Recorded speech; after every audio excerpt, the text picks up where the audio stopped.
What's going on, friends? Welcome back to the channel. In today's video, I'll be taking you into the sleep out for some big updates. We've made a ton of progress since I've last checked in with one of these homestead vlogs. I feel like it's been probably north of a month, and in that period of time, some major updates have happened. If you're just tuning back in, my last video was an important one, an important life milestone. My wife is pregnant with our child. We're having a baby girl. She's due in February, and we're super stoked. In the meantime, there's a lot to do before baby girl gets here. And one of the most pressing things is finishing this sleep out. Why? Because we need to convert the guest bedroom in our house into a nursery. So we've moved the bed into the bedroom of the sleep out. That room is complete. Stick around until the end of this video to see the reveal of the bedroom. It's come together, it's beautiful, and there's a lot of really cool features that I want to share with you when we get in there later on in this video. But first, I need to bring you up to speed with all the work that's been done in this building. So let's go inside. Okay friends, welcome to the sleep out. This space has transformed, and we are in the home stretch here. Now, I know if you've been watching the Homestead Renovation series from the beginning, then you know that this building was a big project. There was a ton of work needing to be done on it. Most pressing when we first moved in was sealing off all of the eaves, which were open to the elements and to the plentiful birds that live in this area, and wanted to turn it into their home. So we did that, we sealed that up, we fixed the roof, which had a couple of leaks and needed repair. We handled all that. We handled the exterior first. We wanted to make sure that it was weatherproof and that the foundations, if you will, of the building were sound. They are, thankfully. It's been a while, to get it to that point, but everything's good. So then we brought it inside. We brought it into this space, and the space itself is quite big. It's quite spacious. I think it's about 10 meters long and 5 meters wide. So it's a big space, and it has had quite a lot of potential. But as of right now, it feels like it's actually starting to manifest that potential. And the updates that I'm going to be sharing in this video will really show you some of the major transformations that we've done. So first and foremost, you can probably notice that it's been painted. Well, we did, the last video I shared, we were trying to decide colors. We ended up going with, what color did we go with? I'll put it here in text. Honestly, I forgot. My wife chose 7 different colors and finally made the decision. And I love the one that she chose, it looks great. We chose that accent wall to be a nice mellow green, and then we painted the rest of the interior a cream color called Thornton Cream. So once we got it all painted, then the big project on the interior began, which was replacing the floors. So there was some old, gross, stained carpet that was in here. I had to pull all that up. That was a lot of work. My fingers hurt. Insert Happy Gilmore quote here. My fingers hurt. Now your back's gonna hurt because you just pulled landscaping duty. Anybody else's fingers hurt? And guess what? After my fingers hurt, well, my back hurt too. But we pulled out all of the carpet, and by we, I mean I, pulled out all of the carpet, and then there was quite a lot of adhesive used to stick that carpet to the cement. Now, the cement slab that this building is built on was actually originally poured because this whole cement slab was a dog kennel. We live in the middle of 2 big working farms, sheep and cattle farms. And so part of that is the necessity to have sheepdogs, and sheepdogs live in kennels. And so this was once a kennel. This building was not a kennel, but the slab that was poured and that this building is built on was poured for a kennel. So It was rough concrete, and we finally decided we were gonna put in vinyl click-together flooring. We got a bunch of different quotes, and the installation was quite expensive, so we decided to install it ourselves. I've never installed floors before, but it did seem fairly straightforward. So I figured, what better time to learn how to install floors than right now? So the first thing that happened, pretty serendipitous. It's interesting how the universe works like this. I never have installed vinyl flooring. I have never grinded concrete. I needed to do both of those things in the order of grind the concrete to get rid of any leftover adhesives, and also to make sure that the floor itself is level. That's the most important point. And then after that, I needed to install the floors. So the floors, they come in these click-together planks. They look like this, and they have a little ridge on, let me see, can you see that? They have a little tongue, and that tongue fits into the next bit, and it clicks together. Straightforward, right? Easy, right? Yes and no. I actually made friends with a person I've been seeing a bunch at the gym. He's a surfer. We started talking surf. We started talking waves. He let slip that he is a floor installation and preparation specialist. That's what he does for a living. So he grinds concrete floors and installs flooring. Just so happened I needed to do both of those things. And it's beautiful how the universe works, but particularly here in New Zealand, people are so nice and so giving with their time and their energy. And Shane, shout out to you, bro, because he lent me his equipment on the weekend, which allowed me to grind the concrete floors. And then now it's the fun part, which is using this machine to grind the concrete.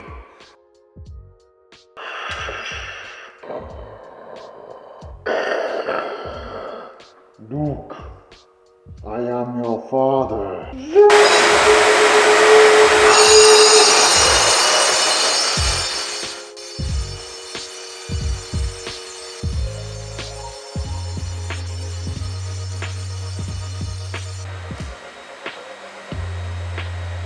And then once I had ground the floors, the next weekend, Shane came over, spent his whole Saturday with me and helped me install these floors, and he did it for free.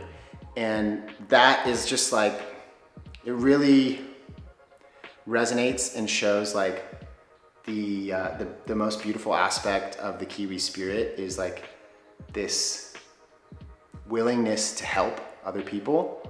And I just feel really grateful for people like Shane and Jesse and all the people who've helped in this process of renovating this property and been so giving with their time and with their expertise to help us get to this point where we are right now. So shout out to you guys. Thank you both. And yeah, it's been a journey. Unfortunately, when it comes to installing the floor itself, I didn't get much footage of that process. We just really got to work, and I didn't want to distract or slow down the process because Shane was spending his Saturday with me doing it. I didn't want to like slow it down. I wanted to make sure that we got it all in. And we did manage to do that. It was a long day, but we got everything in. So the last steps, once that flooring was installed, was because this building already had skirting board, which is essentially the piece of timber down there between the wall and the floor that like seals off the gap between the wall, the plasterboard wall and the floor. That was already installed. Removing those is a pain in the butt. It will damage your plasterboard wall because you have to use a crowbar and they're nailed in there and you're gonna make holes in the wall. So instead of doing it that way and putting in new skirting board, we opted for a simpler solution, which is this, beading. So beading. We're putting a bead between where the floor, you have to leave a small gap in the floor for the flooring to expand and contract with the heat, which is when it gets cold, the floor contracts. When it gets hotter, the floor expands, and you have to leave a 10 mil gap on either side between the floor and the wall. So to cover that gap, we're using this beading. I've painted it, put 2 coats of paint on it. I've measured everything out, and then I borrowed a friend's drop saw, a miter saw. It lets you get these precise angled cuts, which allow everything to fit in nice and snug.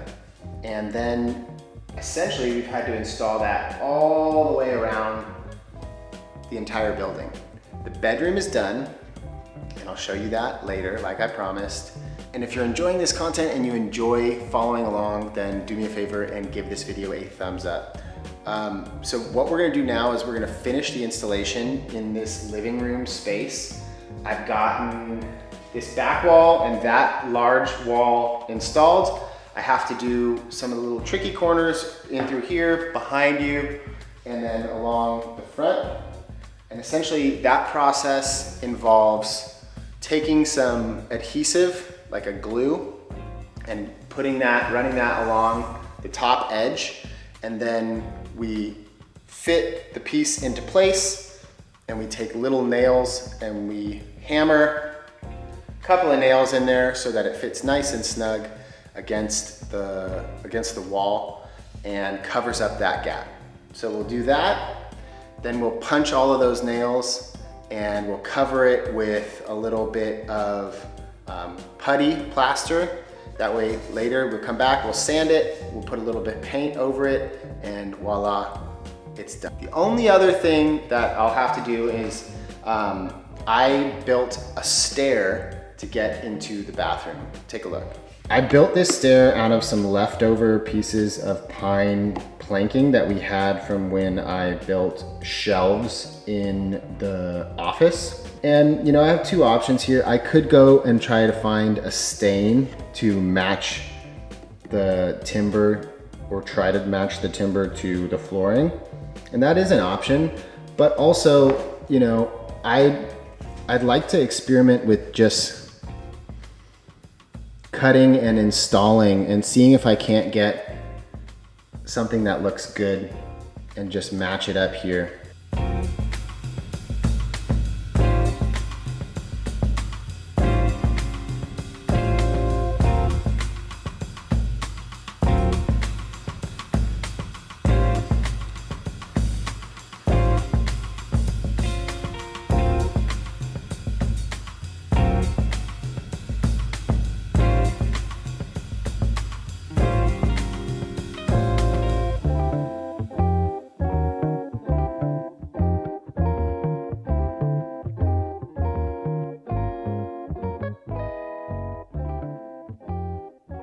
Okay friends, well, I have gotten the rest of the beading installed and I'm reimagining. I think I'm gonna do a timber stain on the pine stair, just because I think it might be pretty difficult to get clean joins on using these extra pieces of vinyl flooring. So I'm gonna have to hold off on finishing that. But before the end of this vlog, I wanted to show you the basic finished bedroom of this project. I think you're gonna like it. Let's take a look.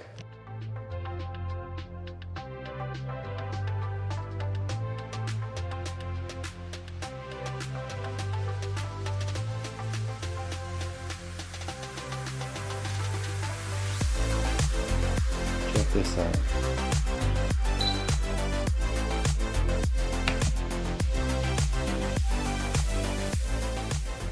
So we've got a little heater mounted on the wall with a faux fireplace. Also, we have a projector, ceiling mounted, which projects a movie screen right there with all your favorite streaming platforms. And then we have these nice little bedside lights. These two cabinets either side of the bed, which I repainted. They used to be like a off-white kind of purple color. I painted them black with gold, and Carrie came up with the color concept. I executed the vision. Down here on each side of the bed we have USB chargers as well as 2 outlets. On either side of the bed you have the ability to turn on the ceiling light and turn off your bedside light. So it's pretty awesome. Well, there you have it, the first glimpse into the near complete bedroom of the Sleep Out. We will be putting some art on the walls and also hanging a curtain on this window. And then a couple, probably, I would say within the next week or two, I aim to have this space complete, and then I can shift my energy towards working on the nursery in the house. So I just want to say a huge thank you for everyone who sent super kind messages, both to myself and to Carrie. So much positive energy flowing towards our little baby girl, and we are immensely appreciative. So thank you all very much. Stay tuned for another one of these videos. If you enjoyed this one, give it a thumbs up.